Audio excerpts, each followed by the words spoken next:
Hello dear aspirants, in this video we will understand total fertility rate, okay, and we'll see a few statements. Total fertility rate is basically a measurement of population growth, the number of children an average woman of that country or that state can have in her entire lifetime or childbearing year is called the total fertility rate. The average number of children a woman can have of that particular area in her total childbearing age is called total fertility rate. The higher the TFR, the higher is the population growth rate. The lower the TFR, the lower is the population growth rate. So let us see few statements and we'll see if you can answer them.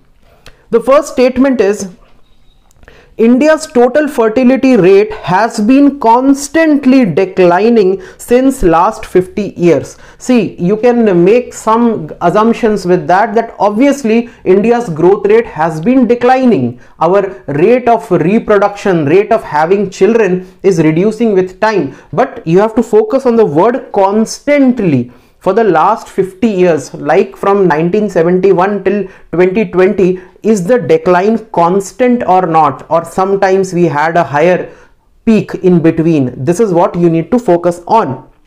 India's total fertility rate has been constantly declining since last 50 years. The answer is yes. We have been constantly declining. I'll read you the figures. In 1971, we had a TFR of 5.2. Average, an Indian woman used to have 5 children in 1971 or more than 5 children. It was 5.2. In 1981 there was a decline and it became 4.5. In 1991 it became 3.6. In 2011 it became 2.4 and today in 2020 it is 2.1. Okay, roughly every couple in India has only 2 kids today in 2020. So the statement is correct. We had a constant decline in last 50 years. Now statement number 2.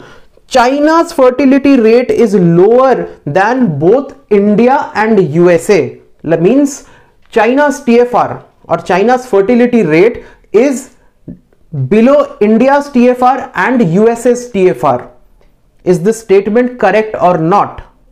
Yes, this statement is correct. China has been controlling its population growth quite aggressively and it has gone below even USA's TFR. Right now India's TFR is 2.1, USA's TFR is 1.77, whereas China's TFR is 1.68, much lower than India and slightly lower than USA's TFR. The third statement is, Bihar has the highest TFR in India. Is this statement correct? Yes, this statement is correct. Bihar has the highest TFR in India, that is 3. The national average is 2.1. Bihar has a TFR of 3 and Sikkim has the lowest TFR in India, 1.1. That means every couple in Sikkim has only 1 child. This is what statistics say. Then the next statement we see is about replacement rate.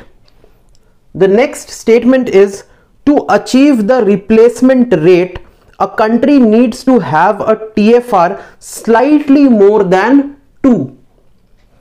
To achieve the replacement rate, a country needs to have a TFR slightly more than 2. Is this statement correct or wrong? This statement is absolutely correct. I'll explain you what is replacement rate. Replacement rate means if a couple is having 2 kids, then that couple is going to be replaced by 2 kids in the next generation. 2 people existed as a couple, they reproduced and gave birth to 2 kids. Now once those couple are dead, they are replaced by 2 kids in the next generation. So if the TFR is 2, then you have a perfect replacement rate. The first generation will be exactly same as the second generation, or the second generation will have the same population as the first generation.